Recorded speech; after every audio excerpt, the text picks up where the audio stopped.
Good afternoon and welcome to our first Congressional Black Caucus hearing of the 117th Congress.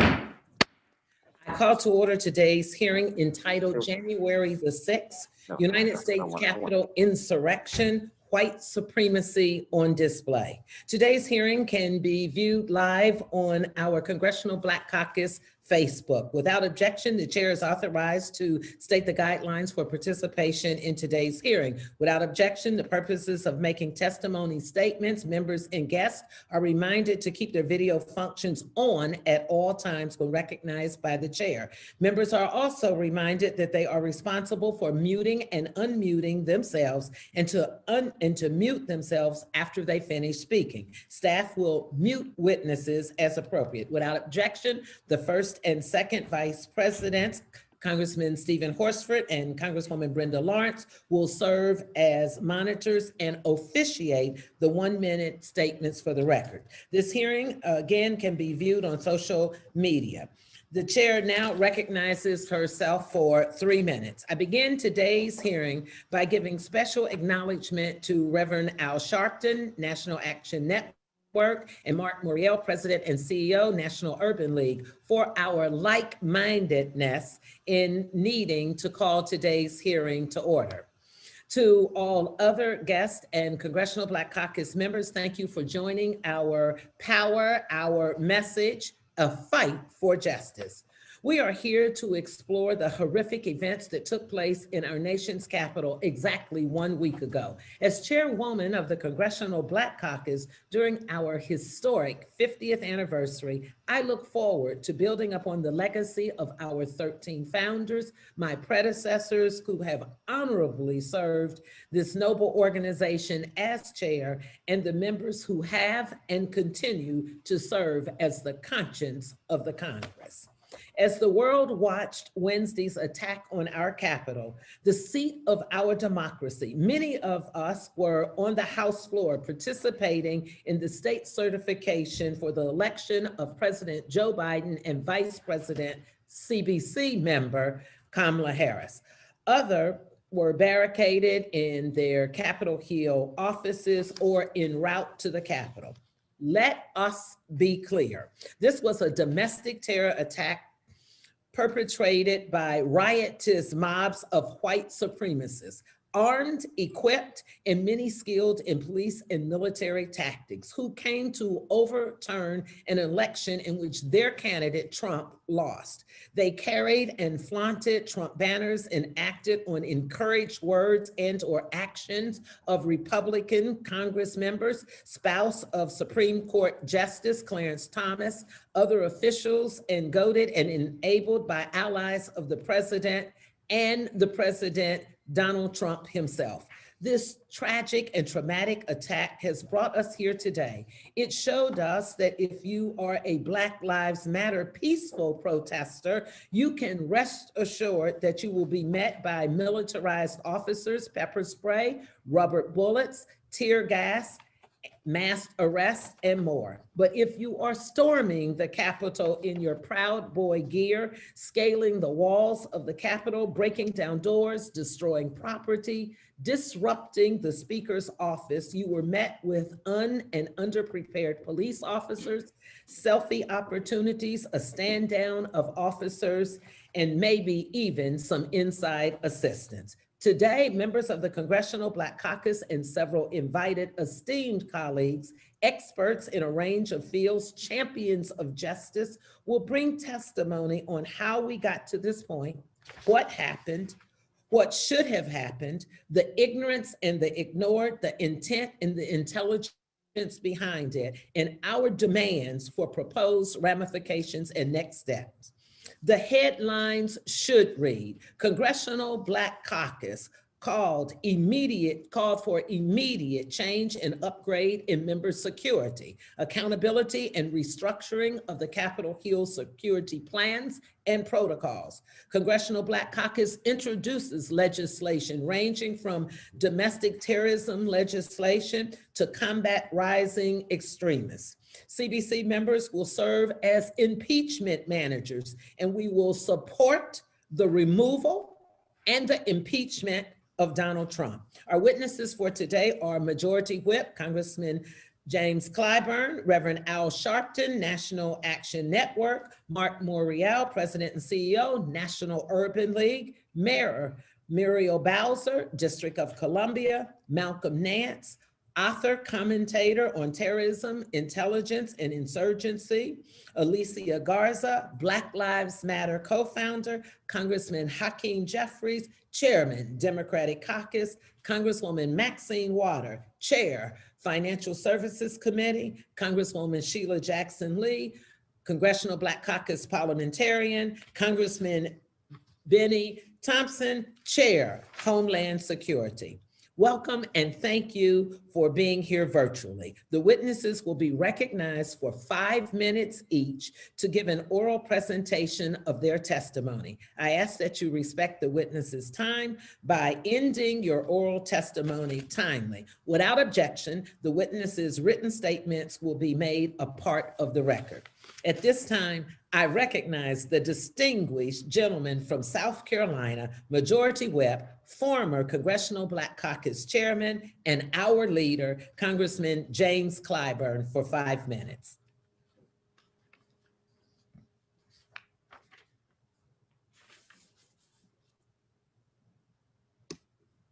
Thank you very much, Madam Chair. I hope I unmuted myself successfully. Thanks for your significant leadership. Thanks for calling this hearing today. It is very, very important to our starting a new Congress, a new presidency on what my good friend Al Sharpton would call a good foot. Since last Wednesday's events, I have been reflecting on Dr. Martin Luther King Jr.'s last book, Where Do We Go From Here? Chaos or Community? That profound book, written in 1967, could have been written just as easily today about this inflection point in our history. For those of us who were activists in the 1960s, we today are reliving much of what we thought was behind us. In fact, Dr. King wrote in his 1964 work, Why We Can't Wait, that he was hopeful that the election of President Johnson would implement many of the changes that we had been working so hard for in the run-up to that 1964 election. Dr. King talked about this fierce urgency of now and how waiting almost always meant never. Yet, within 4 years of his writing of that book, we did make significant advances. The 1964 Civil Rights Act was passed into law. The 1965 Voting Rights Act became law in 1965. And 3 years later, we got the 1968 Fair Housing Law. President Johnson began a significant number of programs that became known as the Great Society. And those of us who have been sitting silently by in recent years as we notice the other side misrepresenting the fact that the Great Society programs failed, I ask you to review the record. Did Head Start fail? No, and it's still with us today. Did Medicare fail?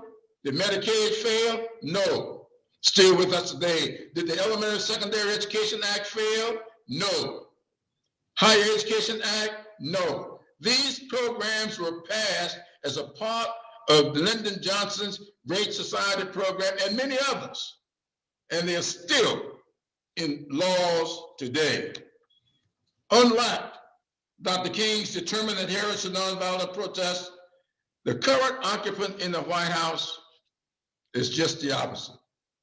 He is calling upon the American people to undo much of what was done to help move our country forward. Much of what we have done. He spent all of his time calling for getting rid of the Affordable Care Act. And we know what that has done for many of the communities to be represented. And I need not tell you how deplorable it was to watch him use the Black Lives Matter peaceful protest to call upon military intervention to clear the way for him to go and stand in front of St. John's Church with his Bible upside down and doing what we all know he always does, inviting resistance. We saw last Wednesday mob violence coming to the capital of the United States. We saw them waving flags of resistance. Among them, that flag that is commonly called the Confederate Club flag. Let me remind you, that is not the Confederate flag. It was never the Confederate flag.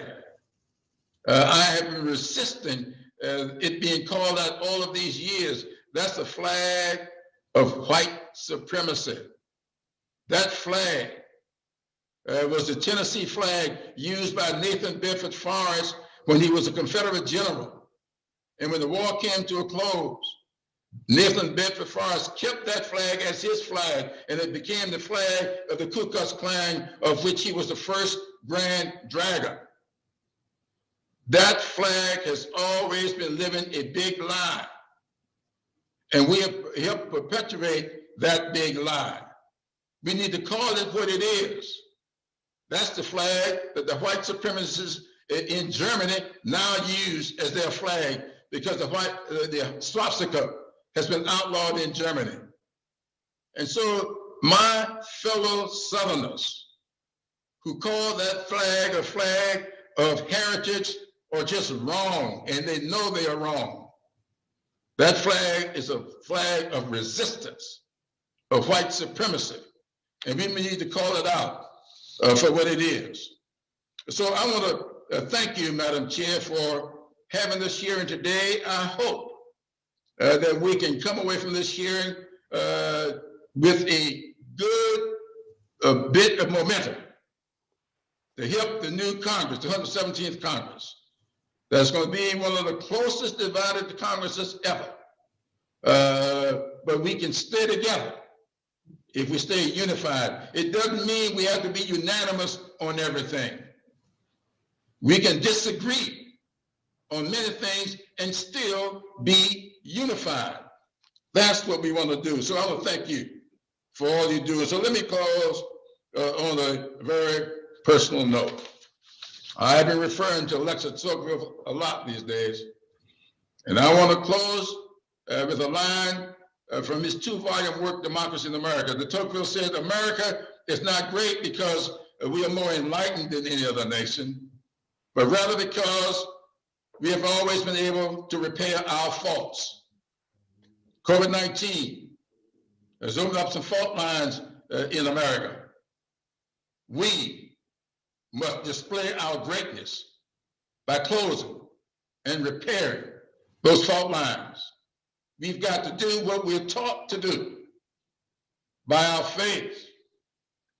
Feed the hungry, clothe the naked, and do unto others as we will have them do unto us. I'll yield back.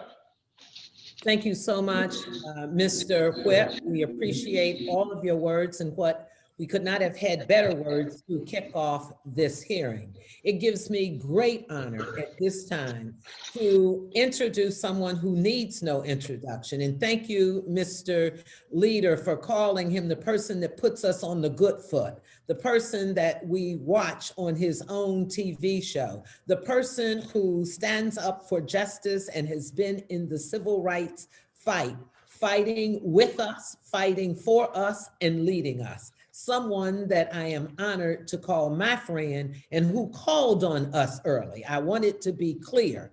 This is not something that was added. This is someone who came to us and said, let's do this together. No other than the Reverend Al Sharpton, National Action Network. Reverend, the floor is yours. Thank you, Madam Chairman, and thank you for your leadership and your standing up for justice down through the years, and including joining you in your district just last week, a day before this insurrection and attempted coup d'etat in Columbus, Ohio, as you helped us funeralize a victim, an unarmed victim who was killed by police in Columbus, Ohio, your district.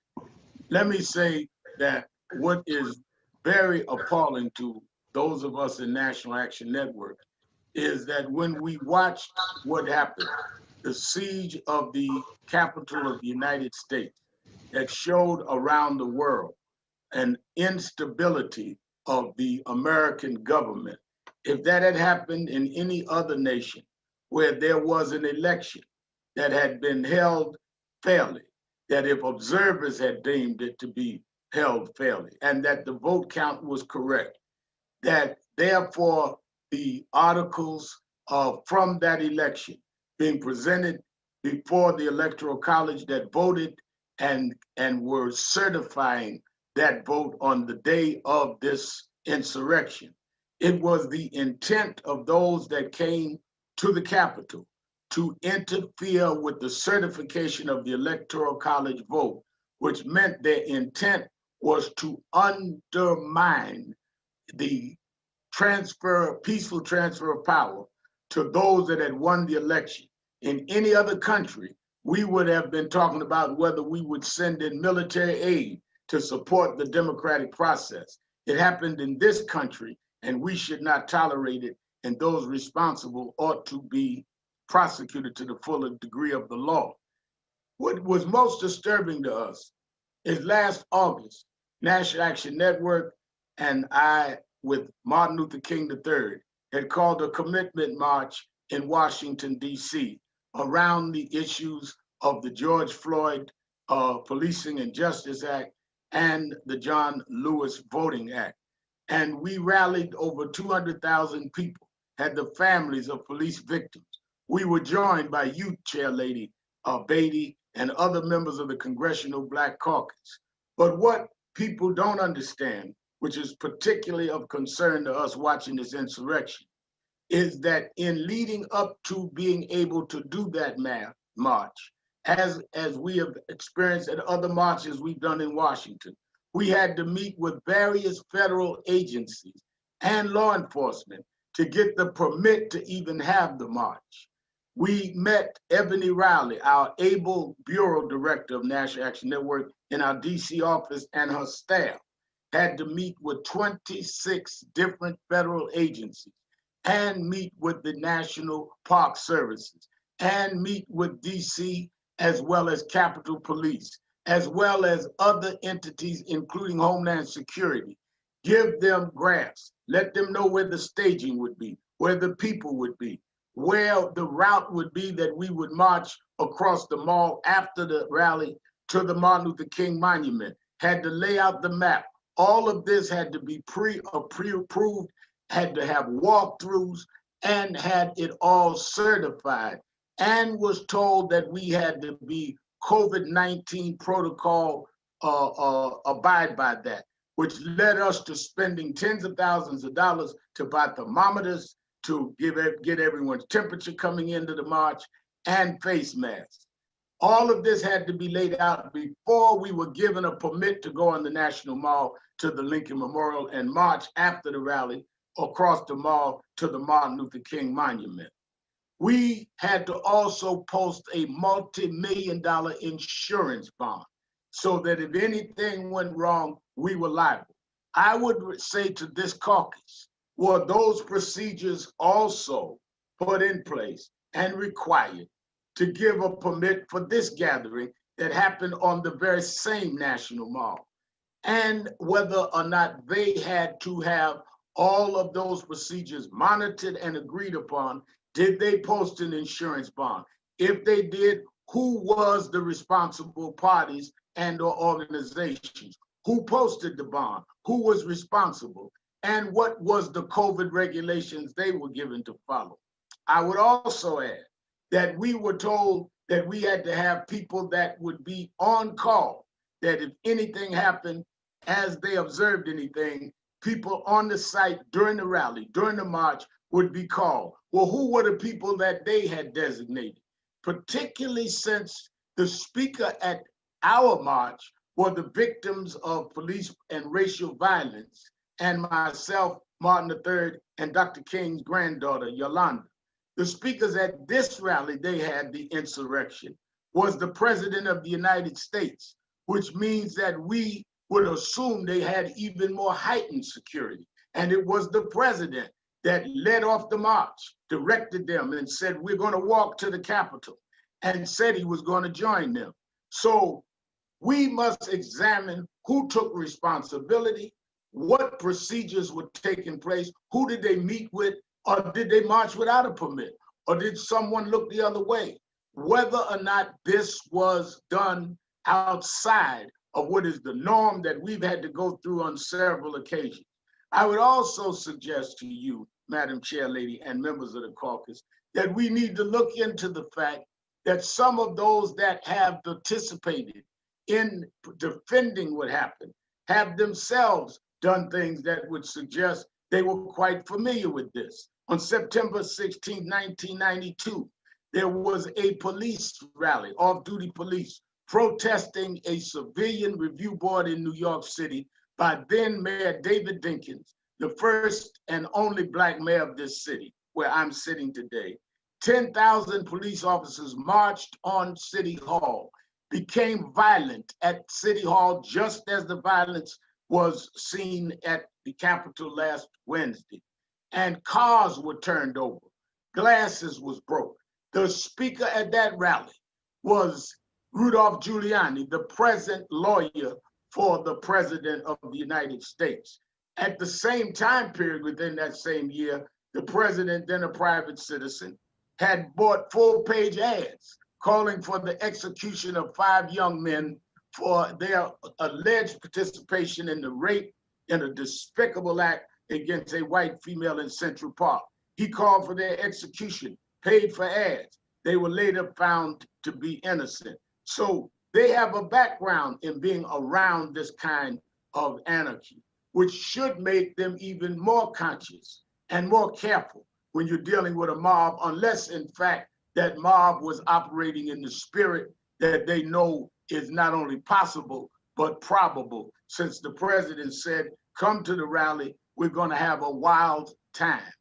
Clearly, we're dealing with people that marched through the halls, the hollow halls of the Capitol, holding Confederate flags that now my good friend Congressman Clyburn has said was not a Confederate flag, but a flag of white supremacy. Yes. They had gallows set up that reminds us of where they set up people for lynching. So clearly, we are calling on the Congressional Black Caucus under your esteemed leadership to investigate what engagement the federal government had to make this a permitted event. Thank you so much, Captain. We appreciate it. Let me make a brief announcement. It has been brought to our attention. We will be voting on the articles of impeachment momentarily. So I am going to move quickly through this part of our hearing because we have congressional moments to be entered into the record. I'm going to forego formal announcements because all of you stand on your name and your reputation.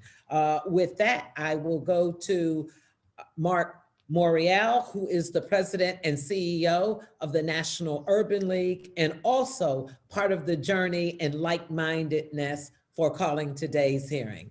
Mark Morial.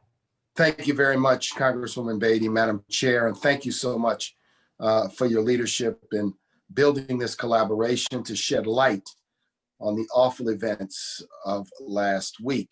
I also want to thank my friend and partner in civil rights, Reverend Al Sharpton, for his testimony and leadership, and always James Clyburn, the elder statesperson of civil rights and Black politics in America, for his insight. I'm inspired today by the words of James Baldwin, who wrote, "I love America more than any other country in this world. And exactly for this reason, I insist on the right to criticize her perpetually." So here's my testimony. On June 2nd, 2020, racial justice protesters peacefully gathered at the Lincoln Memorial to protest the death of George Floyd and other Black Americans at the hands of the police. They were met with row upon row of military police in fatigues and armor lining the memorial steps. The day before, on June 1st, at least 9 military and police aircraft hovered in the sky over Washington. 2 helicopters eventually swooped low in a tactic usually reserved for combat zones, battering protesters with tropical storm level winds. Park police infamously unleashed tear gas and fired rubber bullets to clear a nonviolent crowd from Lafayette Park so that President Trump could stage a photo op. DC Metropolitan Police arrested 316 protesters on June 1st, 2020. The FBI knew that extremists were preparing to travel to Washington to commit violence and war on January 6th. The insurrection was openly plotted on social media. One post on the platform, 8KUN, declared, "We will storm the government buildings, kill cops, kill security guards, kill federal employees and agents." There were no National Guard troops in riot gear awaiting them, no military helicopters, no tear gas deployed as the mob shoved its way past barricades. Vastly outnumbered police stepped aside and allowed the mob to storm the Capitol. DC Metropolitan Police made only 61 unrest-related arrests on January 6th. U.S. Capitol Police arrested just over a dozen. Many Capitol Police executed their duty bravely and with honor. Officer Eugene Goodman is being hailed as a hero for luring a mob away from the Senate chamber. However, another officer did exactly the opposite, offering the rioters directions around the building as he donned a "Make America Great" cap. January 6th may have been one of the most egregious examples, but it's certainly not the first. Over and over again, in the eyes of far too many law enforcement officers, Black people are considered a threat simply for existing, while violent white people are cosseted, protected, pampered, and indulged. Even the author of the FBI report warning of the mob's murderous intent worried that a show of force might encroach on the rioters' free speech rights. Lieutenant General Walter E. Pyatt, director of the Army staff, rebuffed requests for National Guard assistance because he didn't like the visual, a concern nowhere in evidence during Black Lives Matter protests, civil rights protests, or any other protests that African Americans and other people of color have been engaged in to protect our rights over the years. In fact, much of the violence at racial justice protests over the summer was instigated by white supremacists and far-right extremists, yet this violence was used to rationalize military-level crackdowns on peaceful protesters. Operation Relentless Pursuit and Operation Legend, cynically named for a 4-year-old killed in a shooting that had no link to racial protests, sent federal officers to override local law enforcement in Black communities. Far from trying to contain a violent insurrection where the symbols of white supremacy were on full display, police officers are rightfully under investigation, some that is, for actively participating. On June 6th, we witnessed a violent mob motivated by racial resentment, by a conspiracy theory rooted in the effort to invalidate Black votes. The mob was met with empathy and deference from some in law enforcement and some in a military establishment that harbors white supremacists, let's say it, amongst its own ranks. The national reckoning over racially motivated police misconduct and brutality that began this summer cannot move forward until the institutions entrusted with public safety and national security rid themselves of the cancer within. We cannot heed the hollow cries for unity from the very collaborators who fanned the flames of insurrection and promoted racist lies. You cannot cure cancer by ignoring it. It must be cut out and burned away. Reform efforts such as the George Floyd Justice in Policing Act are a necessary step, but only one part of the solution. We must use every means at our disposal to shine a light on racial injustice and fully commit as a nation to a zero tolerance policy with regard to white supremacy in law enforcement and in the military and across this land. Thank We're you truly so at much. a Thank you. We have to move on, and we will allow all witnesses to also be able to submit and extend their remarks by written testimony. We also would like to say we have thousands of people who are also watching us now on Facebook Live, and we will have time hopefully at the end. But at this time, I'm going to have to move the hearing along. And I am very honored that we have our distinguished mayor of the District of Columbia, Mayor Muriel Bowser. Thank you so much, Madam Chair, and thank you for inviting me today.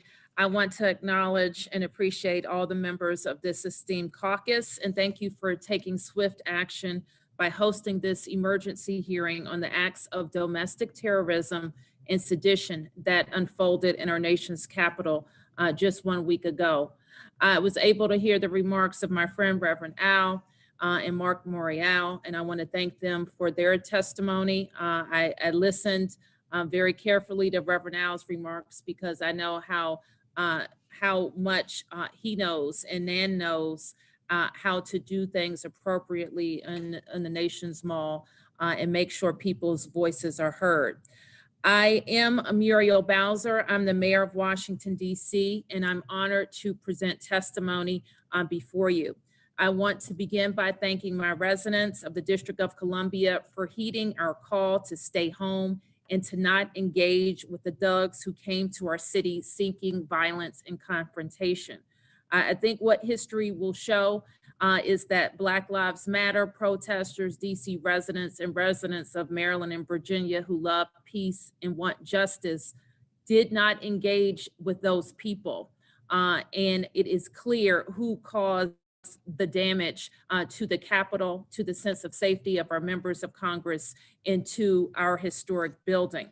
I want to offer special thanks to the men and women of the Metropolitan Police Department, or DC Police, and DC Fire and EMS for responding to the United States Capitol Police request for backup and helping to restore order to the Capitol building.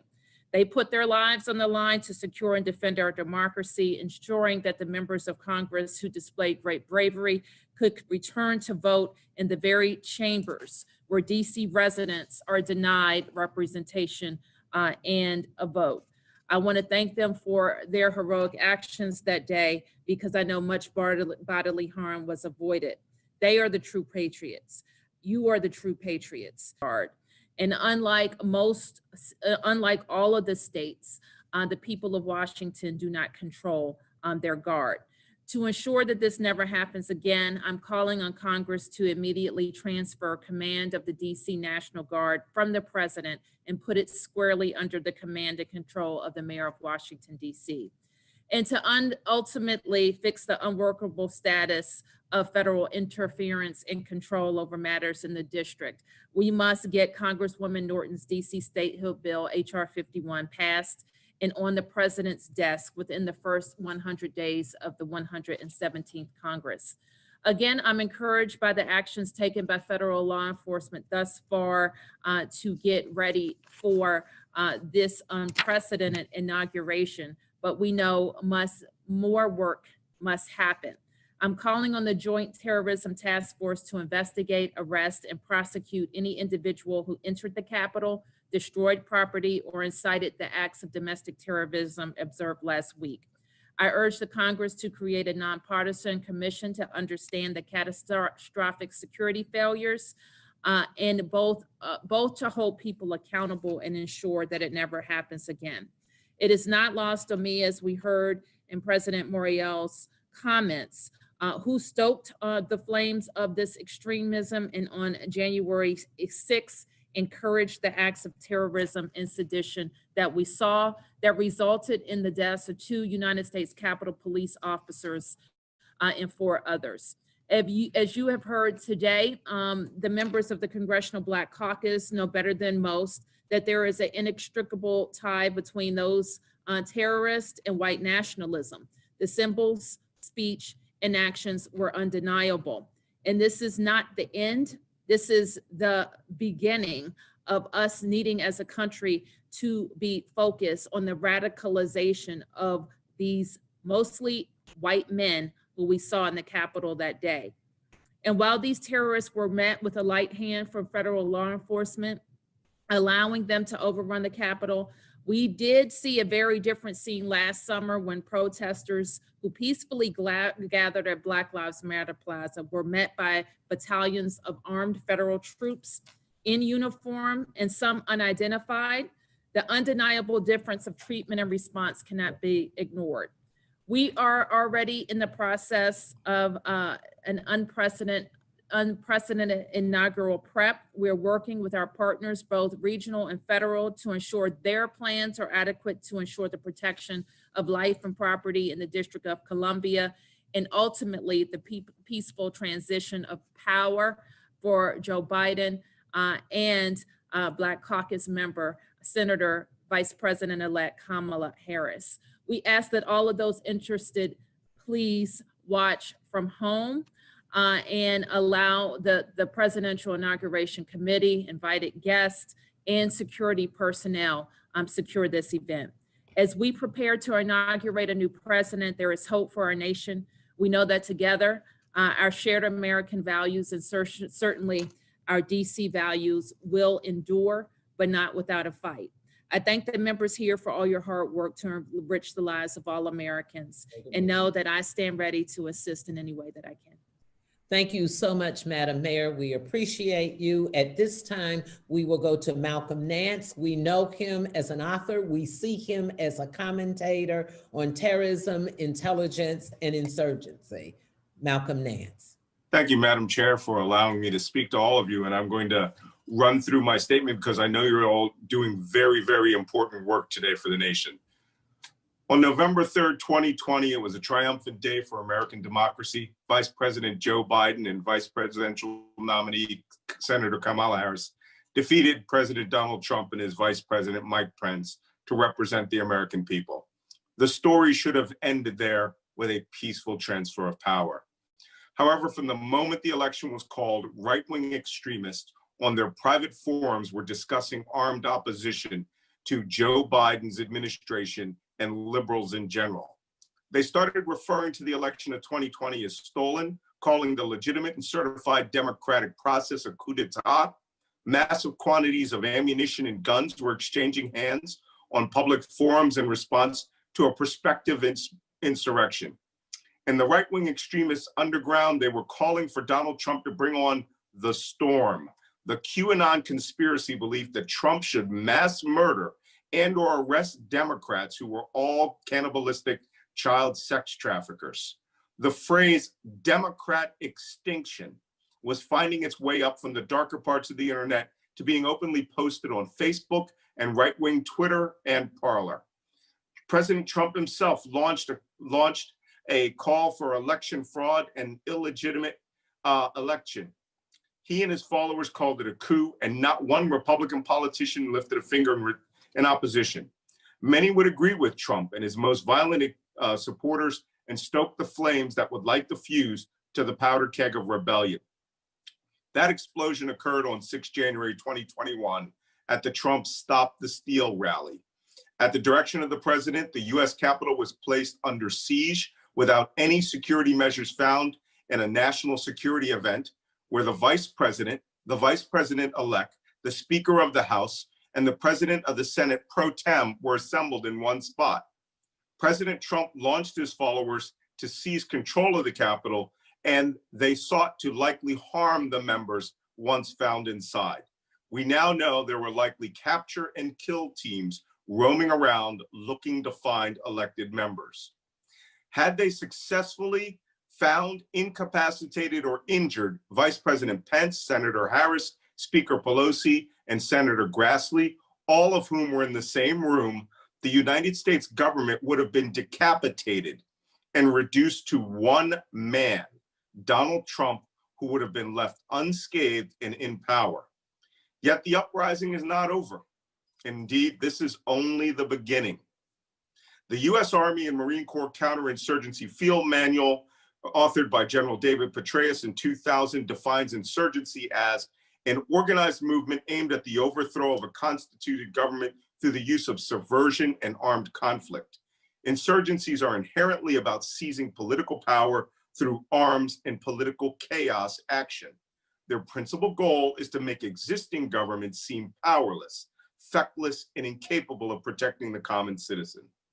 This will be the objective of the soon-to-be out-of-power Trump administration and the Republican Party holdovers who adhere to him. Trump and his family will not be going away with a fond farewell and cheery good wishes. They have already started to transform themselves into a malicious political opposition machine that intends to destroy the Biden administration and, in their own terms, liberalism in America on every level. The Chinese Communist leader Mao Zedong optimized modern insurgency by giving it 3 phases. The first phase is the most important. It is when insurgents trying to gain populist legitimacy by tearing down a solidly elected government through extreme political positions, propaganda, and mob action. It is then followed by terrorism, armed resistance, and toppling government by civil war. Should President Trump remain politically viable, there will likely be a Trump party political wing that cues in the completely deniable militant wing as to where and when to sow chaos, conduct terrorism, and carry out armed actions with and without direct orders.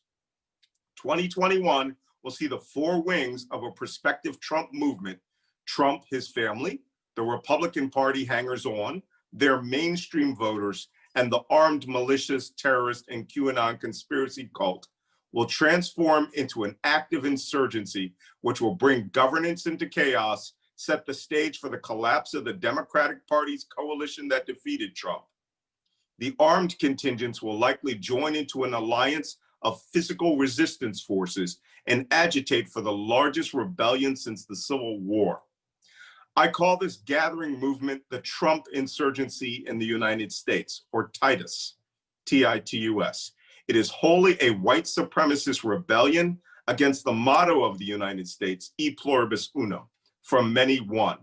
They do not believe in any America except one of subjugation and white tribalism. Their inherent privilege gave them the ability to attack the Capitol of the United States, attempt to overpower law enforcement, capture and kill our elected representatives, and be ushered out of murdering a policeman as if they were a peaceful Iowa high school tour group. Our understandable desire to ignore the warning signs, which we all saw with our own eyes, to assume the work, and at the time to temper their fervor, is akin to sitting on a one-legged stool at the lip of a lava-filled volcano and rationalizing because the final leg had not fallen off that all will be well. It is a terribly and undeniably real. America is in a state of rebellion stoked by one man's own elevation of white tribalism. The people who will man this terrorist insurgency will look like your neighbors. They will look like the local banker, car salesman, tax accountant, gas station owner, heating and cooling technician, because insurrectionists and insurgents are often one's own neighbors, and they want to change American discourse away from democracy to domination by force. Is this specter of the Trump insurgency just alarmist speculation? Hardly. Like coronavirus, they don't care what you think. They view American democratic liberalism as foreign, alien. The word they are calling us all now is communist, and justifiably eradicable. How do we diffuse the fire? For a start, the rule of law and the tenets of the Constitution must be held up as an anvil of justice. Many hundreds of insurrectionists must be held to account. It will be slow, politically distasteful, and people may lose their lives. To quote the immortal words of Jeanette Vasquez, whatever you're going to do, you better do it fast before these insurrectionists launch a full-blown, nationwide, white supremacist insurgency. Thank you all for listening to my remarks. Thank you so much. Could not have received any better information at this time. Again, I am going to say not only to our witnesses, but to all those looking, the timing could not have been better. We are on the United States House floor giving our testimony and debate to the impeachment. Therefore, some of our members will be called away, such as our chairman, Hakeem Jeffries. We will insert him during the 1 minute time or when he returns. I will now read off the next few individuals to save time. Unfortunately, we are going to have to stick to the 5-minute rule. I've been advised by our operators that I will tap at 30 seconds and you will be muted at 5 seconds.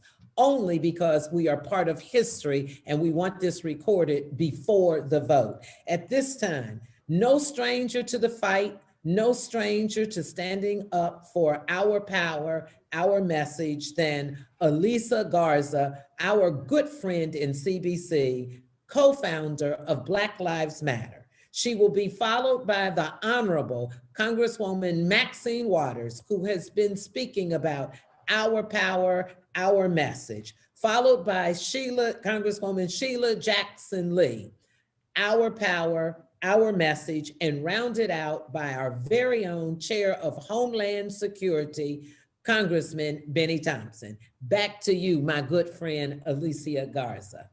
Thank you so much, Madam Chair Beatty, for inviting my testimony today. And thank you for inviting me to participate in this incredible and important and timely hearing. My name is Alicia Garza. I'm the principal at the Black to the Future Action Fund, an organization that works to make Black communities powerful in politics so that we can be powerful in the rest of our lives.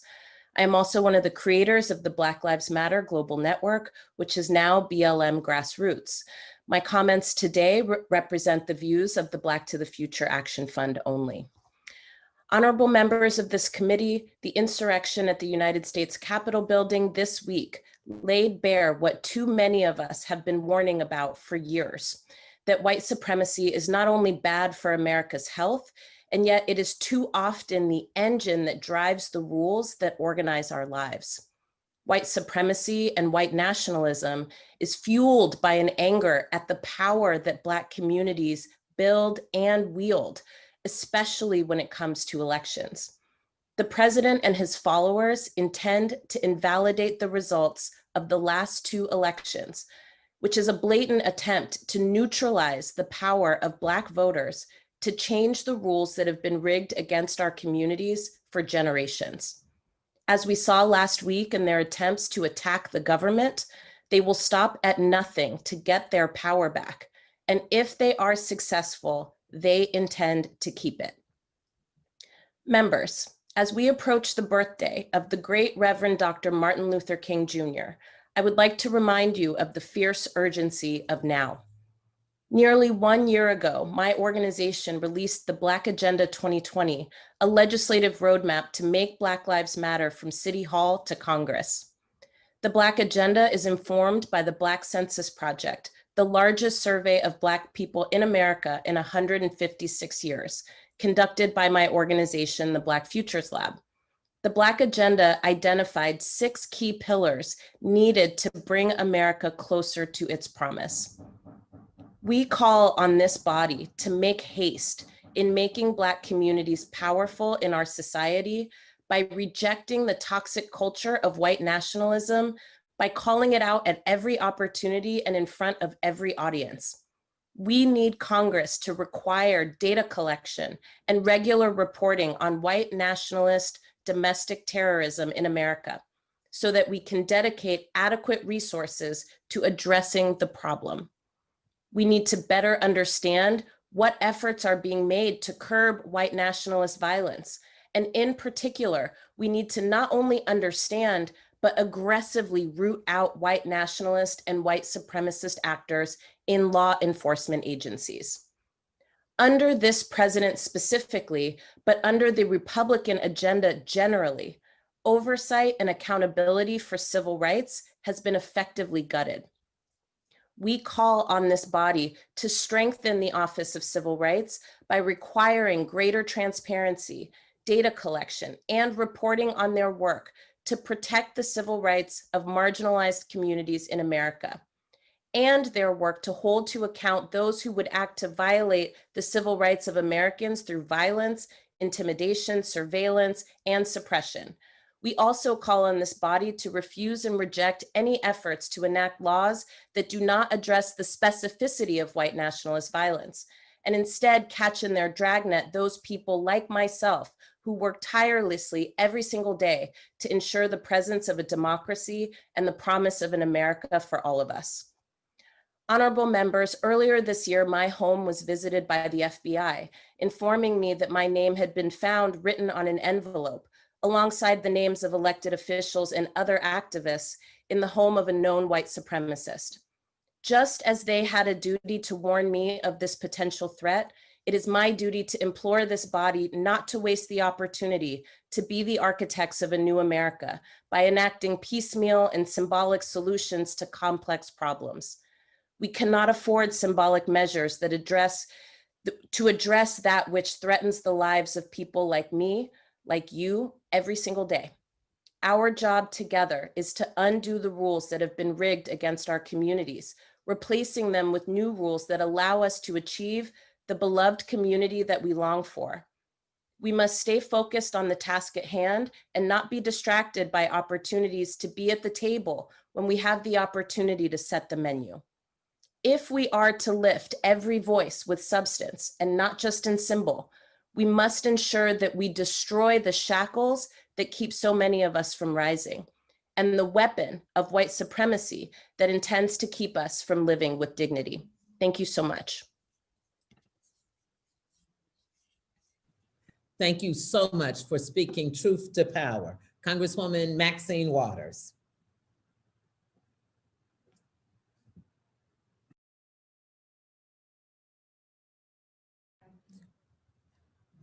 We need to unmute you, Congresswoman Waters.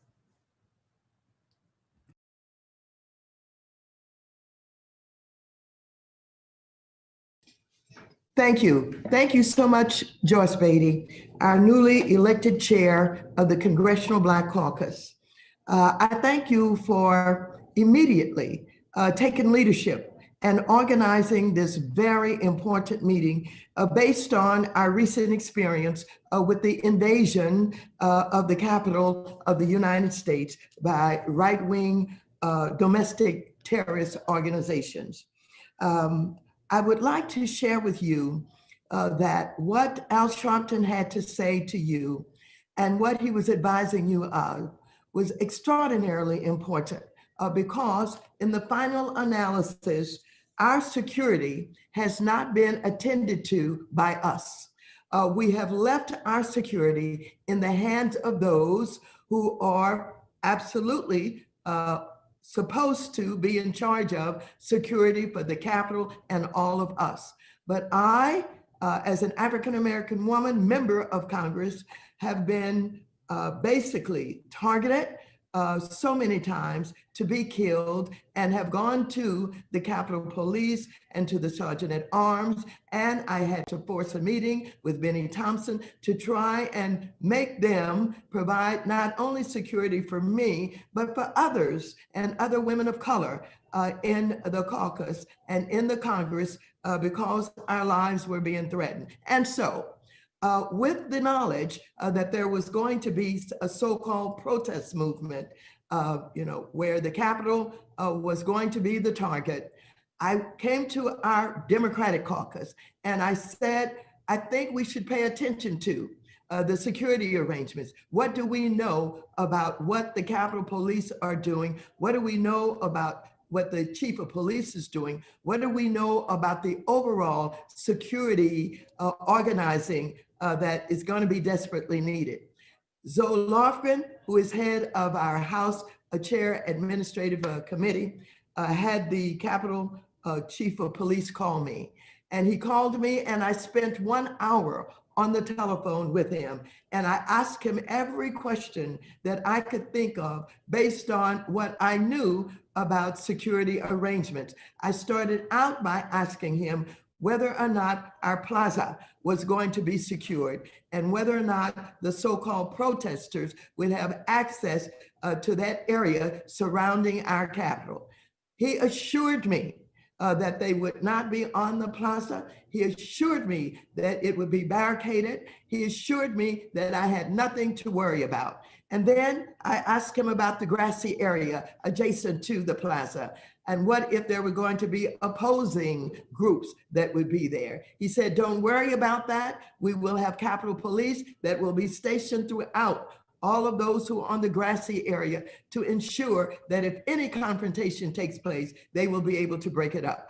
I asked him to give me the outline of the perimeter that was going to be established to keep away those who would be causing trouble. He did not do that. He basically started to tell me about the permitting process, which really must be scrutinized, really must be taken apart, really must be dealt with in the way that Reverend Sharpton talked about. I won't go into detail about how he told me that operates, but I asked him if he was going to block off Independence Avenue because of an incident that took place once when the so-called protesters were there opposing us on Obamacare, and Black Caucus members walked toward the Clinton building and some were spit upon. And so he said, well, I just want the members to use the underground tunnels and to not cross the street, be out where they can be identified. Okay, that was satisfactory. But I asked him about the Metropolitan Police, if he had the cooperation with them. He said, absolutely. They had the cooperation with them. And then I asked him if he absolutely knew the domestic terrorist groups who were well identified. And I pointed out to him that the Proud Boys were in town because that was public information. And he said to me that in the permitting process, that people did not have to identify the group. The individual who was requiring the permit would be sufficient to get a permit. And he went on to explain how that operated. That gave me some real pause and the opportunity to reflect on what I thought was missing there. But then my final kind of question for him was whether or not he was going to have police on top of our buildings, on top of the Capitol, because that's where would-be assassins would work from. And I reminded him of Dr. Martin Luther King and John Kennedy and how they had been assassinated from high buildings, et cetera. He said to me, Ms. Waters, they can't get on the buildings. They would have to go through the Capitol in order to get to the top of the Capitol building. That won't happen.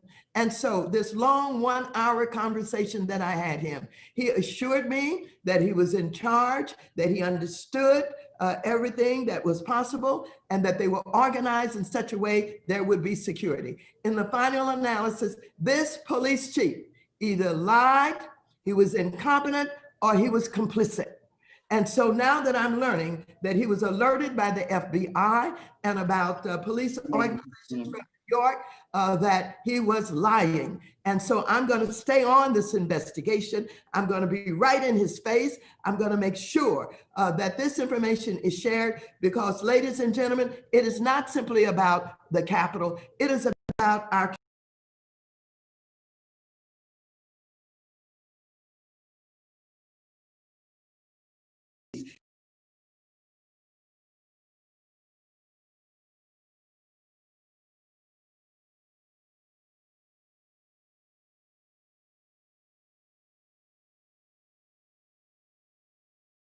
going to do to force diversity and inclusion and protection for our communities. And with that, I know Joyce is signaling that it's time to get off of here, and I'm off. I got to go to the floor and testify on impeachment. You know, I know something about impeachment. I've been calling for it since this president was elected. Thank you very much. You're quite welcome. And that's my Madam Chairperson. Congresswoman Sheila Lee, Congressman Benny Thompson for 5 minutes exact. And then we will turn it over to our 2 vice chairs because we have our very important congressional minutes by our members of Congress, which will be entered into our records. Delighted, Madam Chair, with your leadership, and to all of those who've spoken, my friend Reverend Al Sharpton and Mark Morial. The idea of today is our power, our message. On January 6th, the chief insurrectionist who will be impeached today spoke for an hour to throngs of insurrectionists in a rally. His words were, "We're going to walk down to the Capitol." And his final words were, "Because you'll never take back our country with weakness. You have to show strength and you have to be strong." In addition to his words, this crowd was filled with white supremacists, those who support Nazism, and many others. In addition, those individuals were clearly racist, as our police officers, who I give a great deal of gratitude for, most of them worked to fight back and protect the Congress. But Black officers were called the N-word. They were abused, and as they tried to do their work, and I'm very glad that the officer who was shown to distract the white supremacists, it has been clarified. But that is the atmosphere in which they were in.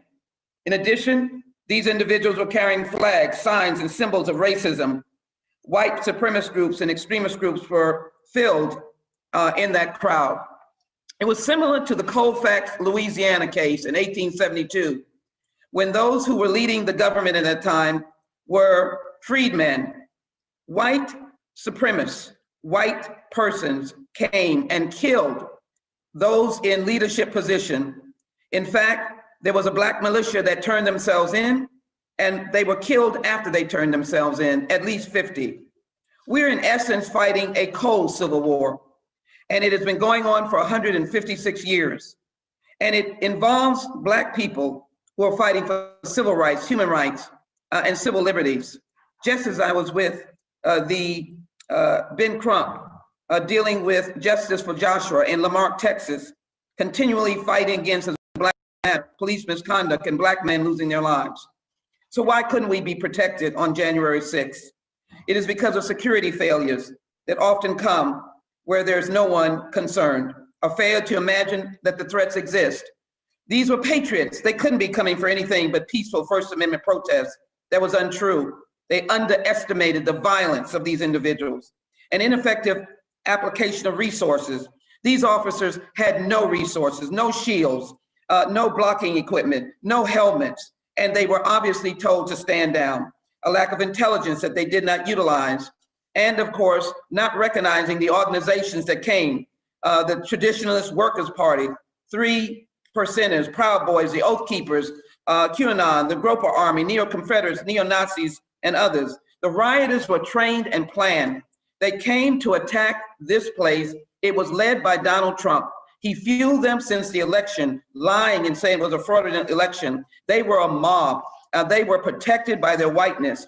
We are engaged in a cold civil war, and it must be known for sure that the fired chief of police indicated that he told the sergeant at arms that we needed the National Guard, and it was ignored. Again, whiteness can kill you. Lies kill you. This is important to adhere to what Mayor Muriel Bowser has indicated. I support every aspect of her request. For the CBC, I believe we have to dispel the belief that happened last week is now in the past.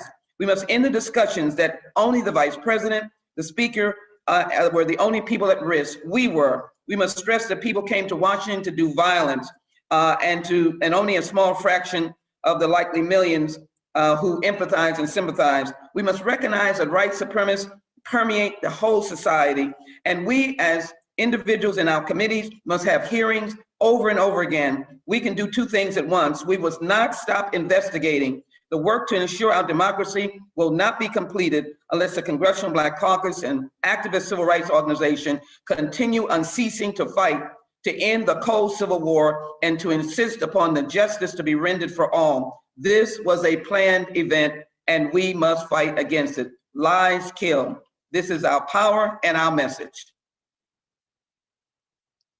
Very powerful. Next, we have the chair of the Democratic Caucus, Congresswoman Jeffries, followed by the chair of Homeland Security, Benny.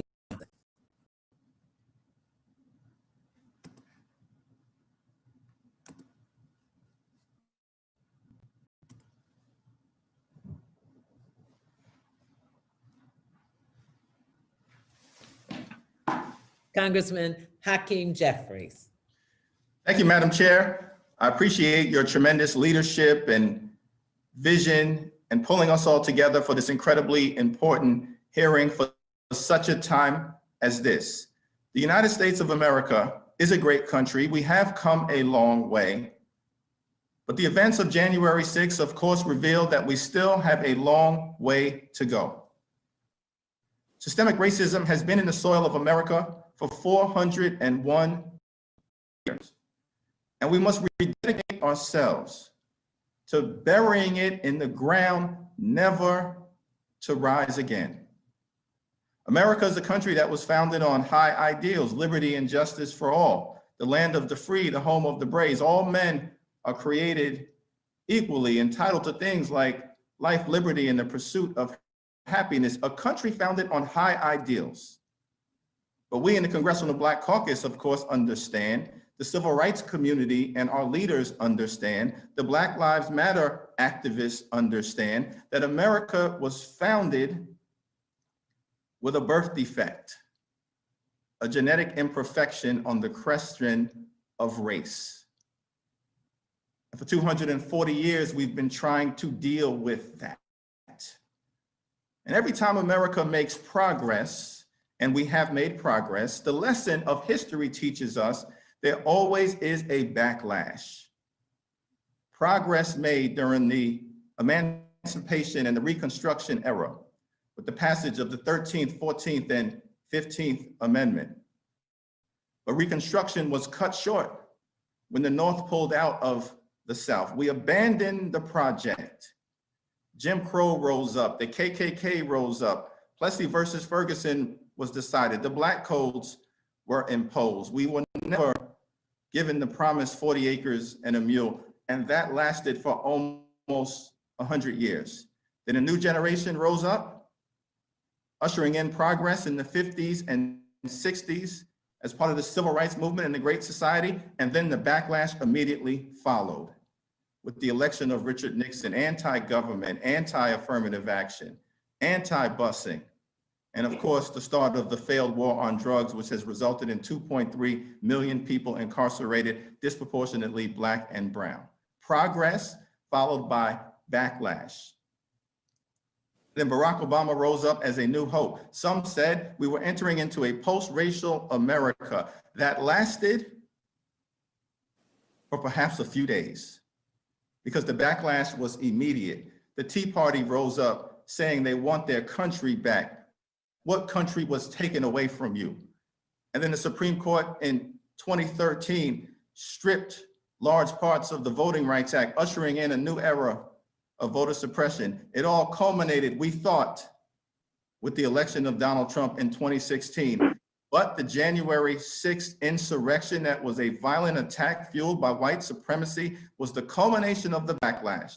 And so we just have to recognize that until we cut the cancer out, we will be living with this reality of progress and backlash here in America. White supremacy is a malignant tumor. It will eat America alive. And that's why we rededicate ourselves to the cause of finally burying systemic racism and continuing our long, necessary, and majestic march toward a more perfect union. Thank you, Joyce. God bless you. God bless the CBC, and God bless the United States of America. Thank you so much, Mr. Chairman. Congressman Benny Thompson will round out this part, and we will then hear from our congressional 1 minute. Thank you very much, Chairwoman Beatty, for holding this important hearing. Today, we're here to discuss the domestic terrorist attack that took place at the United States Capitol on January 6th. I'd like to take a moment to offer my deepest condolences to the family of Orphan Brian Sicknick, who gave his life protecting the Capitol. I'd also like to express my gratitude to the officers who demonstrated courage in the face of violent insurrectionists, members of the media who put themselves in harm's way to tell this important story, and activists who continue to fight for change and equality in the face of hate and terror. Last week's attacks are indicative of the pervasive and persistent threat of domestic terrorism. Over the past 2 years under my chairmanship, the Homeland Security Committee has held 11 hearings. We raised the alarm time after time about the growing threat from right-wing extremists emboldened by the president's rhetoric. Our witnesses consistently testified that we were on the brink of a major event like the one we saw last Wednesday. What occurred last week was clearly domestic terrorism incited by President Trump through his speech that morning and his words and actions over the past 4 years, as well as his enablers seeking to overturn the results of a legitimate election. Never in my life did I expect to witness a sitting president openly incite violent extremists at a political rally and then tell them he loved them after they stormed the House and Senate chambers, raised the Confederate flag, and erected a noose. President Trump is a direct threat to the homeland and must be removed from office immediately. This attack was the result of a horrendous security failure. It was no secret that extremist groups, including people who want to start a civil war, plotted to commit acts of violence. Media outlets reported it extensively. It was the worst kept secret in the area that the Trumpsters in the town to. In the days leading up to the attack, experts warned on social media posts openly called for violence. Why was there no better preparation and coordination between this administration, leadership of the Capitol Police, DC Police, and others? The alarms are flashing red for everyone to use. Madam Chair, it's clear something went awful wrong, but the double standard exists. In security, the double standard exists based on black and white. White privilege is alive and well, and the Congressional Black Caucus has to mitigate it every time we see it. So what we will do from an oversight perspective is continue to document and agitate and be the conscience of Congress as we try to make these things better. It is clear that even some of our colleagues who are members of Congress, we're gonna have to look at their security clearances to make sure that they're not violating the oath when they have access to a lot of this information. They might be sharing it to the very same people who came into the Capitol and put all of us at risk. So we're gonna have to review this whole system. But more importantly, next Wednesday, we have a new president. We have to put on his plate in this first 100 days what real domestic terrorists look like in America. The FBI has produced information that it won't publish that says that the single greatest threat in America is a right-wing domestic terrorist threat. We plan to force them after next week to release that information so the entire public can see it.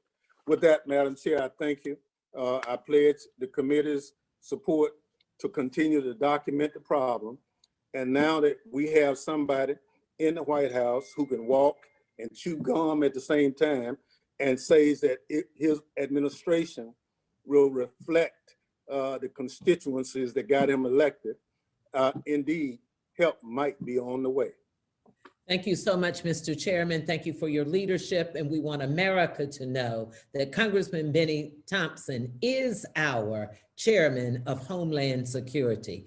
Thank you so much. At this time, let me say thank you to all of you who gave testimony as witnesses. And now we will move quickly into our 1-minute congressional statements. For those who aren't aware of this, this is a tradition that we do on the United States House floor. So the Congressional Black Caucus will be doing it. Our message, our power. Our power, our message. Congressman Stephen Horsford. Thank you, Madam Chairwoman. This is our power, and this is our message. Last deadly insurrection put a spotlight on the damage caused by 4 years under a racist and dangerous president. This moment in history calls on us to act. We will impeach Donald Trump, continue congressional oversight to investigate and examine the events of January 6th, and begin the hard work of reforming our institutions to build back a better future for all Americans. In the first 100 days of the Biden-Harris administration, the Congressional Black Caucus will work with our partners in the civil rights community to fight for policies like our Jobs and Justice Bill, which will create economic opportunity for Black Americans and work to crush this virus. We will fight to make our justice system fair for all. And together, we will insist on a society in which Black lives are fully valued. This is our power and our message.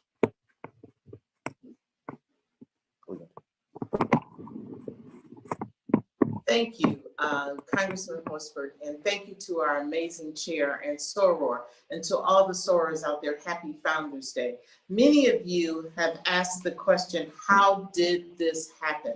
What are we going to do about it? And I stand here strong today with this is our voice and our message that we are committed as a Congressional Black Caucus to shine a light on every aspect of this awful attack on our democracy. After Brenda. Have shown throughout history that the Black is the conscience of the Congress, and we will use our voice to be sure that the voice of Black America is heard. I was one of those being told to shelter on the floor, being given a gas mask and rushed off the floor. This is serious. People have died, and just God's grace kept us all alive. I want you all to know that today's hearing is very timely and it's important. And as we continue with our voice at this time, I would like to recognize the gentle lady and a soror of mine from Florida, the Congresswoman Val Demings, to continue our power and our message. Thank you so much, Madam Chair, and thank you to our special guests. As you all know, Who's after Val? After me. In law enforcement, I have worked rallies involving the neo-Nazis, the Ku Klux Klan, and other white supremacist groups. I know policing and the special relationship that should exist, and in many places does exist within law enforcement and the community.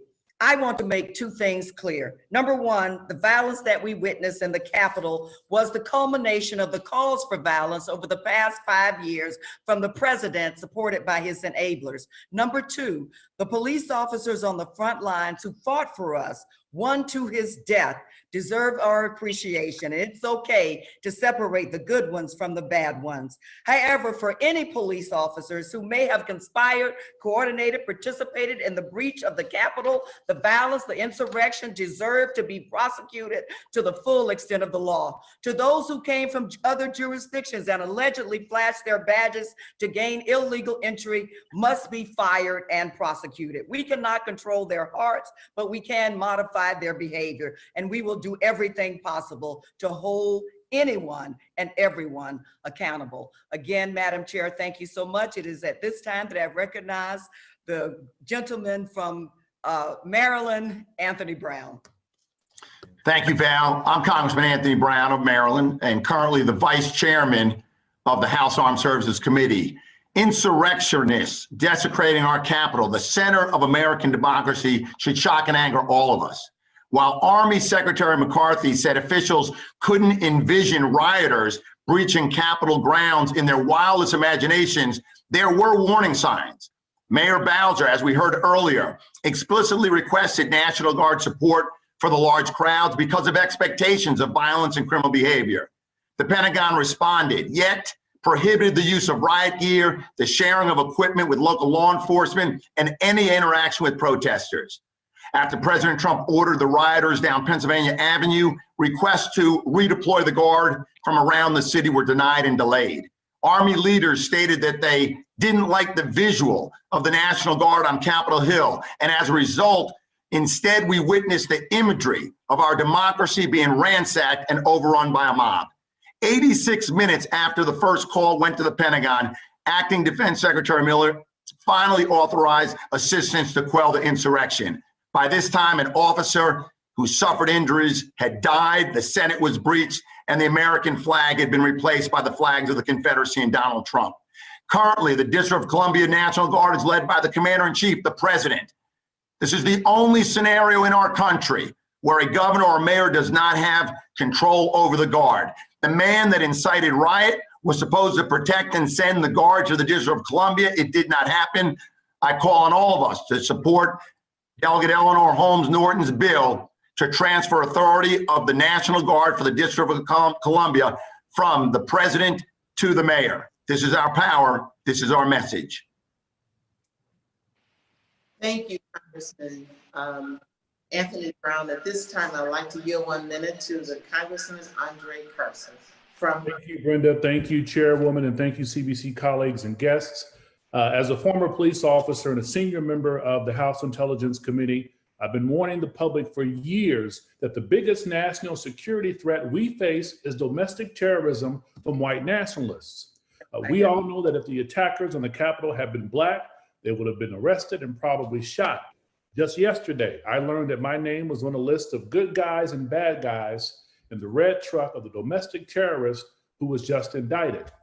He had an arsenal of ammunition and large quantities of explosives. Unfortunately, I didn't learn I was targeted and in danger from this terrorist from the U.S. Capitol Police or from any law enforcement officials who were supposed to protect and serve. I learned from a reporter after the indictment was released. There's a problem here. We have to address white supremacy in the White House, in law enforcement, and across the country among disaffected people who have been hoodwinked by those peddling racism and division instead of leading us to form a more perfect union and a more just system for all people. Thank you, Madam Chair. Thank you, colleagues. Thank you so much, Congressman. At this time, I would like to yield 1 minute to the Honorable Congresswoman Ayanna Pressley. Thank you. Thank you, Madam Chair. As a Black woman in America, feeling unsafe is certainly not new. For us, a foundational sense of safety and security has never existed. The terror of a violent white supremacist mob is not new in America, a place where Black skin alone is often a crime punishable by death. The threat of white supremacy for many was only made real, however, when it arrived at the steps of the United States Capitol in the form of an armed insurrection. Donald Trump and the hate he emboldens are a clear and present threat to our democracy and our very lives. He must be immediately removed from office, but make no mistake, this did not start with him and it will not end with him. White supremacy courses deep through our institutions, it is codified into our laws, and it is exacted on Black bodies. The work of unlearning and uprooting homegrown hate begins with the immediate impeachment and removal of Trump and the expulsion of his accomplices. But it will not be complete until we've untethered every colonial and imperial tie that binds us to the dark history of our nation's founding. Our power, our message. I yield. Thank you, Congresswoman. At this time, Madam Chair, I would like to yield 1 minute to the amazing leader of Barbara Lee, Chair of Steering and Policy. Thank you very much, Congresswoman Lawrence. And I want to thank our Congressional Black Caucus and our chair really for first continuing to be the conscience of the Congress, and also Chairwoman Beatty, thank you for your incredible leadership. You truly have come for such a time as this. The attempted coup last week is just the latest manifestation of dangerous and violent white supremacy embedded in America's DNA. Donald Trump has spent the last 4 years stoking fires of white nationalism amongst his supporters. He's peddling and has peddled conspiracy theories and lies in an effort to incite an insurrection against our government, overturn the results of an election, and deny the will of the American people. This happened not secretly, but in plain sight. The events of last week were planned publicly, encouraged by Trump publicly, and carried out confidently without restraint by these white supremacist insurrections.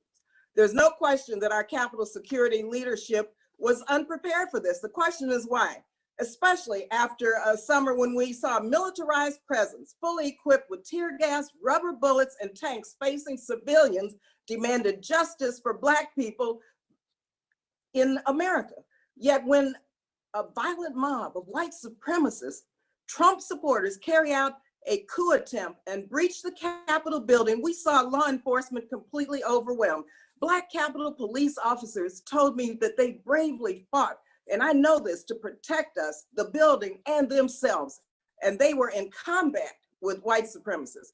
Given America's deep-rooted history of white supremacy and white nationalism in policing, this is no surprise. Quite frankly, there are two Americas, one where Black people are murdered for walking or driving or sleeping, and one where white people are allowed to operate with complete disrespect.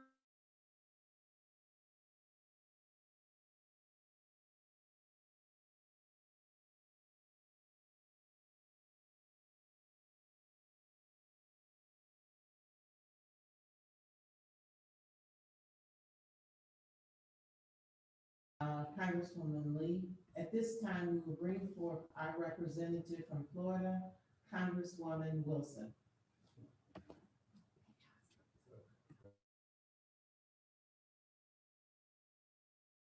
Congressman Hank Johnson from Georgia.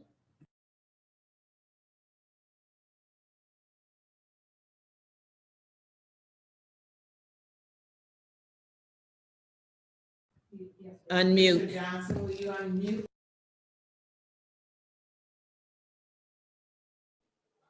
I'm sorry. Madam Chair, the terror inflicted upon our democracy last week by killers was more acute for Black and brown people because this was not the first time in our history that we as a body politic have come under physical assault. Last week, a white supremacist mob stormed the United States Capitol.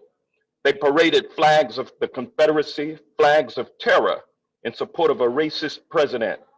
This menacing lynch mob, stirred into a frenzy by a maniac and his seditious co-conspirators, were met with flaccid law enforcement resistance upon their arrival. The difference in treatment between those white nationalists and the peaceful protesters marching for black life was a vivid illustration of what it's like to be Black in America, just as was the 8-minute and 46-second live stream video of the death of George Floyd, which proved to white people the glaring need for police reform. Last summer, we watched as protesters were met with a turbo-militarized police response to peaceful protesters who came to DC to tell America that Black lives matter. This is America. White America must acknowledge what Black Americans live every day. Systemic racism must be rooted out of this country, or else the freedom that should be enjoyed by all citizens will be no more. This is our voice. This is our power. I yield back.